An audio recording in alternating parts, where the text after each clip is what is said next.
membandingkan, oh si ini baik ya, oh si ini jahat ya, oh ternyata ini kita perlu begini. Dan kan sesuatu yang mampu menyampaikan ide gagasan, mampu tampil di depan kelas, itu kan memang tugas kita juga kan.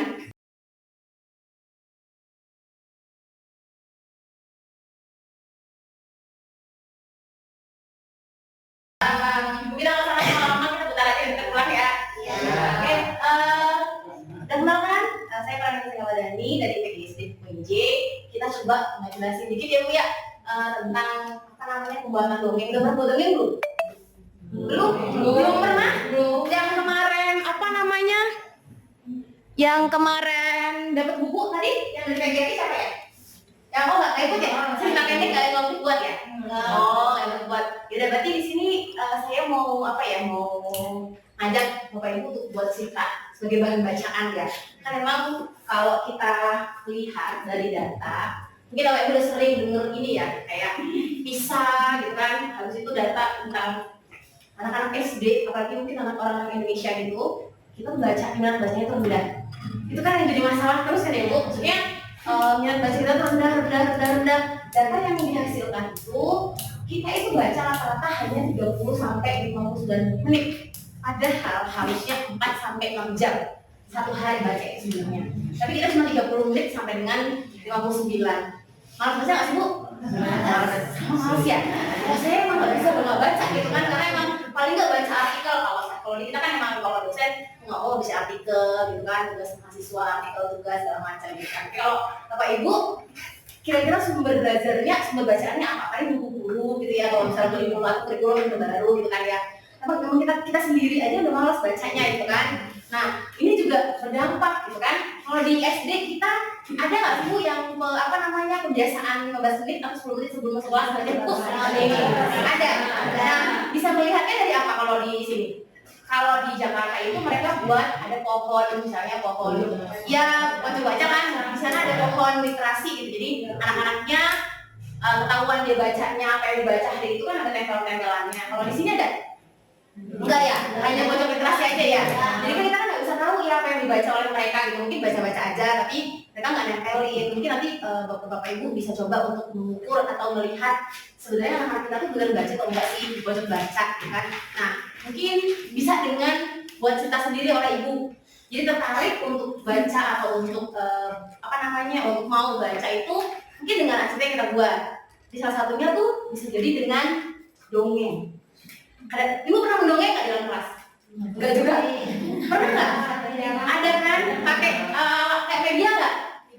Enggak ya Bu ya, hanya dengan suara. Mungkin nanti bisa kan ya nanti kalau seandainya kita kan ada mata kuliah, kalau di saya ada mata kuliah bahasa Indonesia, pembelajaran bahasa Indonesia gitu kan. Nanti kalau misalnya ada sesuatu apa namanya ada boneka-boneka tangan yang memang dibuat oleh mahasiswa, nanti bisa saya kirimkan ya Bu ya, misalnya untuk ibu-ibu yang di sini bisa dimanfaatkan. Jadi kita walaupun anak kelas tinggi, anak kelas rendah, terkadang kita perlu. Jadi kemarin itu kita pernah ada tamu dari Jerman. Terus beliau dia bilang anak usia rendah dan tinggi itu memang kita perlu untuk melatih sensorik empati. Kan hanya sederhana aja. Mungkin nggak perlu pakai boneka tangan. Ibu cuma bisa print apa, misalnya hewan apa, terus agak gedean dikit, kasih kayu, itu jadi tokoh. Itu sudah bisa loh. Jadi tokoh itu sudah bisa dijadikan sebagai bahan untuk bercerita ke anak kita di dalam kelas.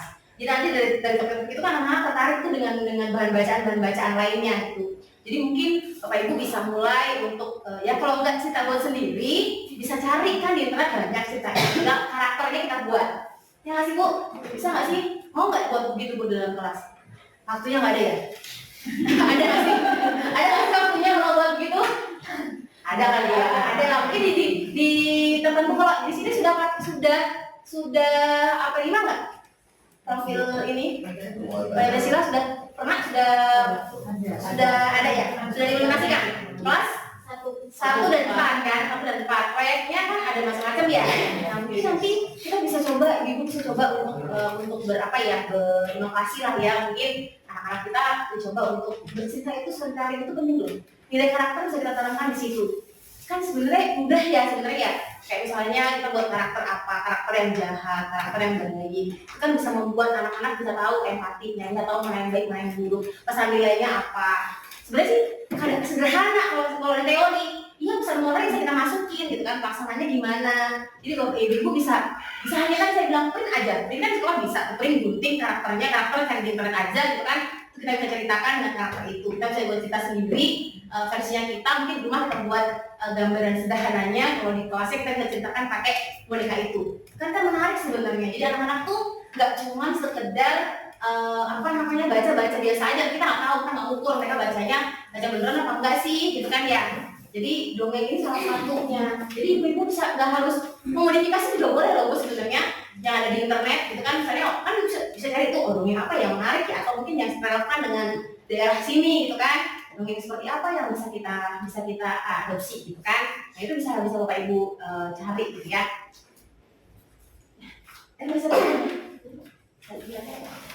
Oke, belum. Nah kemudian kan dongeng cerita kan sebenarnya fiktif ya bu. Yeah. Kalau di SD bapak ibu pernah lihat dongeng yang pernah cerita dongeng yang apa? Yang hewan misalnya apa lagi? Ada nggak? Ya hewan-hewan aja, yang hanya mengambil aja kan, yang lain nggak ada. Pernah nggak ya cerita yang lucu atau mungkin tentang pahlawan? Paling pahlawan kan ya pak ya, biasanya gitu ya kita sesuaikan dengan karakteristik usia anak sekolah dasarnya kan ya. Jadi lebih enak kalau kita buat ceritanya itu kita karang-karang tapi sesuaikan dengan daerah yang ada di sini. Belum ada yang pernah buat ya bu? Nanti boleh ibu coba buat tugasnya ya bu ya. Buat seterusnya ibu aja dimodifikasi juga nggak apa-apa.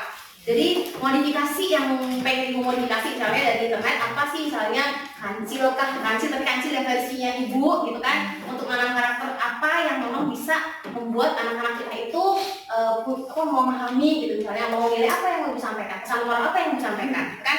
Kalau di sini tuh anak-anaknya, kalau misalnya kan kalau dulu zaman covid anak-anaknya nggak tanggung jawab sama tugasnya ya nggak sih, biasanya kan PR-nya kadang-kadang orang tua yang ngerjain gitu kan, atau mungkin sampai sekarang masih ada yang begitu gitu kan. Jadi itu bisa ditanamkan dari contoh-contoh yang kita buatkan, dongeng yang kita buatkan. Jadi ini siapa misalnya, tokohnya siapa, misalnya ada anak SD tapi nggak akan sebutin siapanya, misalnya dia nggak ngerjain PR atau apa, kita kan mesti juga karakter itu kan ya bu ya, itu bisa kita tanamkan di dalam kelas walaupun namanya nama siapa misalnya. Jadi tanggung jawab itu bisa kita buatkan sebuah cerita dongeng ya. Jadi apa sih bu, sedikit membuat cerita dongeng yang kita buat sendiri, nanti pada saat ada cerita misalnya, jadi melatih mereka untuk baca. Atau mungkin di sekolah tadi seperti yang juga sampaikan oleh Pandang, perpustakaannya dimanfaatkan nggak?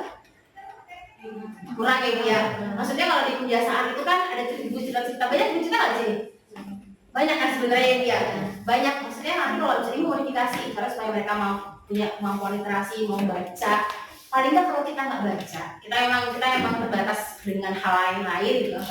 Kita bisa membuat anak-anak kita itu mau punya keinginan untuk membaca gitu. Dengan apa tadi? Dengan bahan bacaan yang ada di perpustakaan, mungkin dipindah ke pojok baca. Terus habis itu ibu tandain, misalnya hari ini si aku baca apa sih? Misalnya ibu bisa buat kotak-kotak sesuai nama misalnya, atau mereka buat kotak-kotak sendiri. Si A itu bacaannya apa hari ini sampai halaman berapa? Jadi ibu bisa mengontrol baca mereka. Kalau kita kan tugas kita khusus sebenarnya, fondasinya kan kita ya dia membuat mereka ingin baca itu kan di kita ya sebenarnya.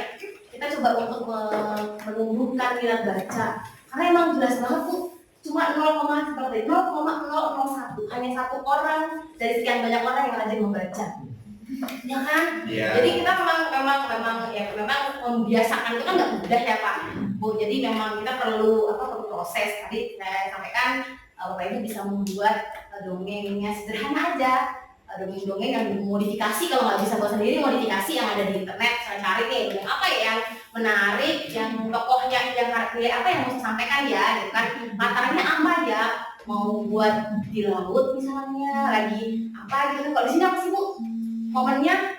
Situ bagian ya, atau apa gitu, maksudnya momen daerah apa misalnya yang bisa buat latar sesuai dengan karakteristik daerah masing-masing. Atau mungkin kalau enggak ya tadi hewan apa yang memang hewan apa yang mesti terkenal misalnya, kucing apa itu domba, mungkin bisa jadi domba jadikan karakter kali ya, tokoh gitu kan yang mau kita buatkan cerita, misalnya domba yang hebat atau apa gitu kan, itu kan bisa jadi salah satu cerita yang bisa kita buatkan tokohnya gitu ya. Jadi Bapak Ibu bisa memanfaatkan itu, bisa membuat cerita dari karakter-karakter yang mungkin jadi karakteristik daerah kita, kan? Nah, tadi belum pernah ada yang buat dongeng, belum sekali. Belum mau coba buat ya. Langkahnya kan saya bilang tentukan dulu tokohnya siapa sih yang mau kita, tokoh apa sih yang mau kita munculkan, ya kan? Karakter apa atau nilai-nilai karakter apa yang mau kita munculkan juga dari cerita itu. Dan yang penting kan pesannya ya Bu. Kita kesannya itu tidak menggurui anak SD, tapi anak bisa membandingkan, oh si ini baik ya, oh si ini jahat ya, oh ternyata itu kita perlu begini. Dan kan sesuatu yang secara tidak langsung kita tanamkan, dan nanti dari cerita yang sudah kita buat teksnya, kita mendongeng di dalam kelas.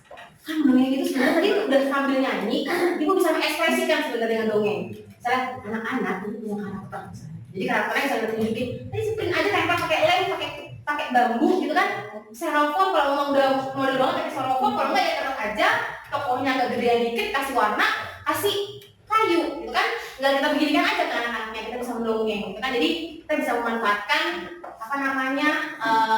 sesuatu yang ada di dalam sini, tidak harus membuat baru gitu. Artinya teman-teman Bapak Ibu juga tidak harus membuat sesuatu yang baru banget gitu kan. Terus habis itu modal banyak, kan sebenarnya sederhana kan saya bilang, Bapak Ibu bisa modifikasi kalau emang mau buat sendiri karakternya, tokohnya siapa ya silakan aja ya.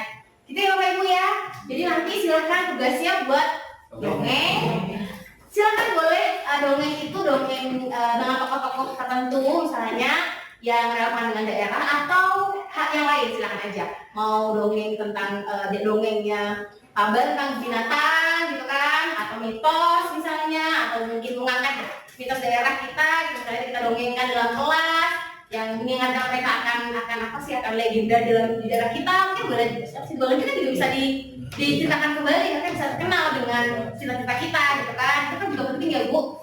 Nanti Bapak Ibu bisa mengeksplor lah ya. Artinya ya memang generasi ini sini ada yang bergerak.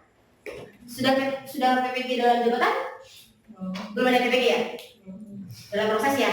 Ya semoga ya Bu ya. Maksudnya kita mulai dari kita dulu. Maksudnya kita mulai dari kita dulu untuk bisa meningkatkan kemampuan literasi siswa. Karena kan dari apa yang kita lakukan itu bisa dampaknya ke mereka. Walaupun sederhana dengan mendongeng, memberikan penanaman karakter nilai, moral yang kita tanamkan di dalam cerita itu, gitu kan. Kemudian kemampuan berkomunikasi, mungkin kalau setelah kita yang mendongeng, anak-anaknya bisa mendongeng kembali di depan kelas kan. Tadi seperti yang disampaikan oleh Bu Lina bahwa saat ini kan kita sudah 4C ya.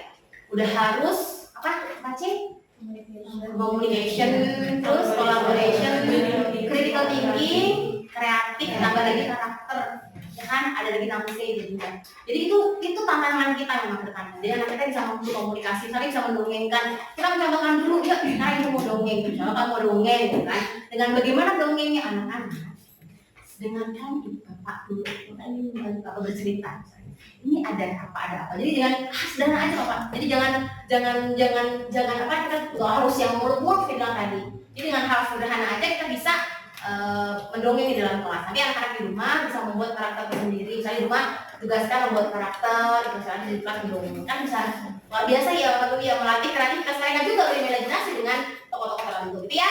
Oke, tugasnya mendongeng, membuat dongeng. Mungkin nanti saya kirimkan drive-nya di grup kita ya Bu ya.